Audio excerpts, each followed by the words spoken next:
Hi, it's your psycho buddy. Which therapist you work with is super important. And over the 31 years that I've been working with therapists, I've come up with an interview for them. So during the intake, when they think that they're going to be interviewing me, I interview them because if you're not a good fit, it's a waste of time. And that's what you're interviewing for is fit, which means that things like credentials, unless it implies that you're gonna get along with them better, be able to understand them better, work with them better, aren't they don't matter to me. What does matter a lot to me is how the therapist responds to what matters to me. So I have a magic question that I've been asking for 3 decades, and um, it seems ridiculous, and it actually is very powerful and works very well. So imagine you're in a job interview, and someone looked at you very seriously and said, if you had to choose between being a banana and a cotton ball, which one would you be and why?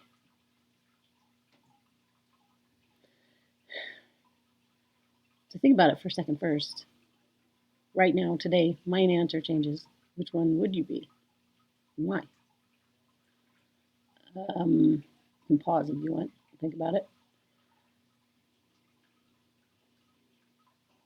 My answer today is I would be a banana because I like the idea of having peanut butter smeared on me and being eaten. Um, that's an answer no one's ever given me, I don't think. So, the reason that that question works, obviously, there's no right or wrong answer, but it's a Rorschach, which means that what you're actually looking at is how the person being asked the question responds to it. So, some people, I've had a therapist who didn't take me seriously at all and wouldn't answer the question. And I knew from that moment that I couldn't ask very much of her as a therapist because we weren't going to have a connection. The, the reason is what you're actually asking the person is if something matters to me that seems ridiculous to you, are you going to treat it as important? And what does that mean? That's the first thing that you can tell because of how they laugh. Like most people think it's kind of pleasant, and then ideally they'll stop to think about it for a while before giving you some kind of answer. Or their answer might be they might ask you further questions. That's interesting. Most people don't, but some people do. Like, does is the cotton ball still in the field or is the cotton ball in a hospital? And at that point, my answer is you can make up any of the details you want because that just makes it more interesting. But I find it very like telling that someone asked about my question, telling in a good way. Um, and then you can look at the content of their answer. One of my favorite ones was I asked very recently, I was interviewing a therapist for my son who is trans, and I asked the therapist this question. And the therapist is also herself trans. And she said, I'm not identifying with either of those choices, and I would ask why I have to choose from those if I feel like I'm something else. Score. So on brand. Like that, I love that way of thinking about it. So that's my magic question, and the way that you really want someone to respond to it is to find find it amusing and pay attention It doesn't really matter if they find it amusing, but to take you seriously because it's something you cared enough to ask.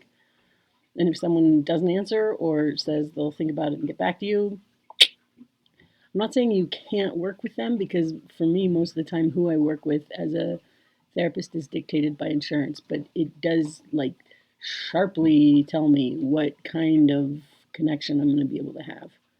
Because and it was true that therapist ended up firing me, which was bizarre. I'll tell you about that in a different one.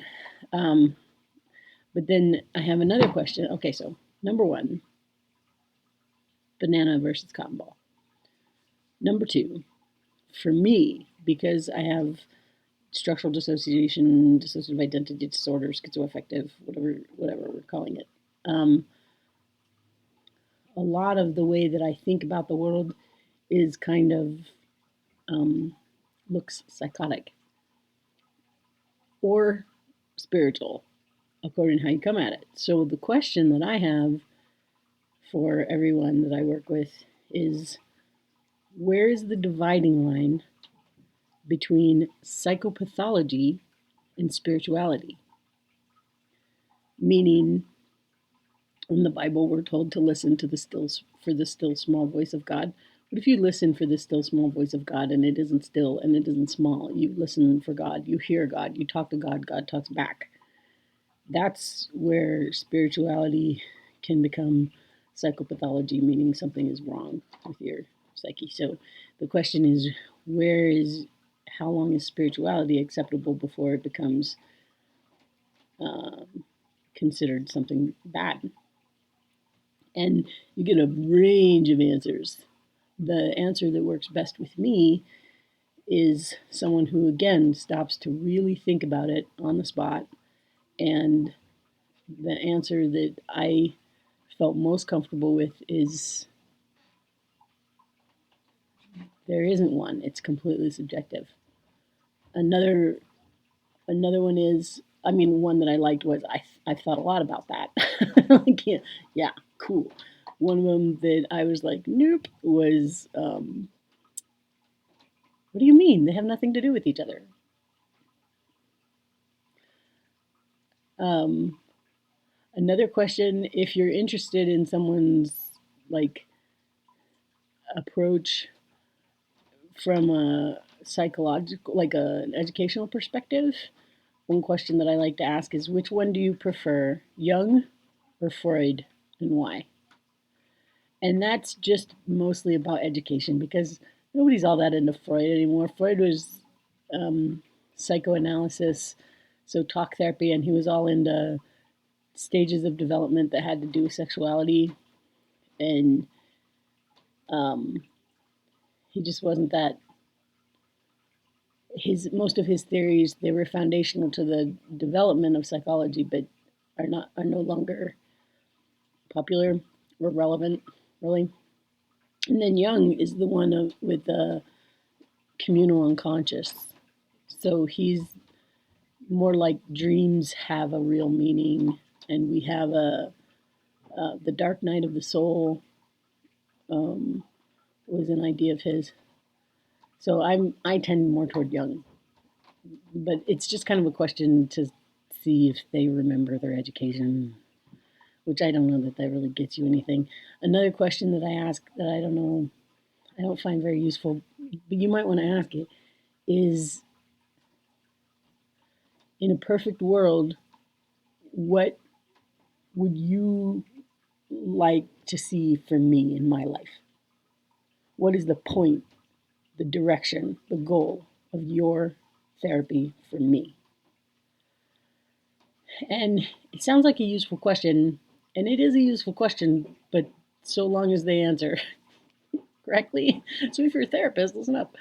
Um, the answer that I've gotten that is most compatible with what I need is I can't tell you what it looks like for you to be healthy.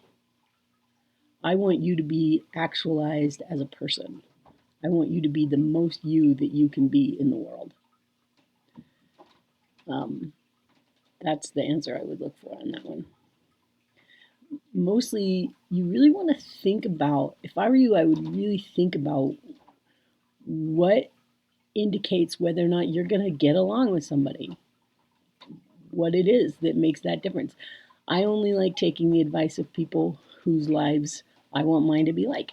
So, people whose, by which I mean people whose impact on the world I want mine to be like. So, if someone is harsh or unpleasant, I don't want to be like that in the world, and I'm not going to take their advice. If someone is loving and kind and makes me feel accepted and happy, I want to be like that, and I'll take their advice. So you want to be sure that it's someone whose advice you want to take, and someone you feel like you can trust. So if you can think of questions that will pinpoint that, someone you feel like you can trust and who you want to be like, or however you define someone you think you're going to get along with or whose advice you can take. It's important to have your own questions. I really encourage you to do this because it sets interviewing your therapist, sets the expectation with your therapist that you're taking this seriously. You want to get the most out of working with them. Another one is, do you have experience in whatever issue you're bringing to them? But the answer is probably going to be yes, because probably you researched that before you got to them. So, yeah, I'd still go for the banana cotton ball question is a number one importance.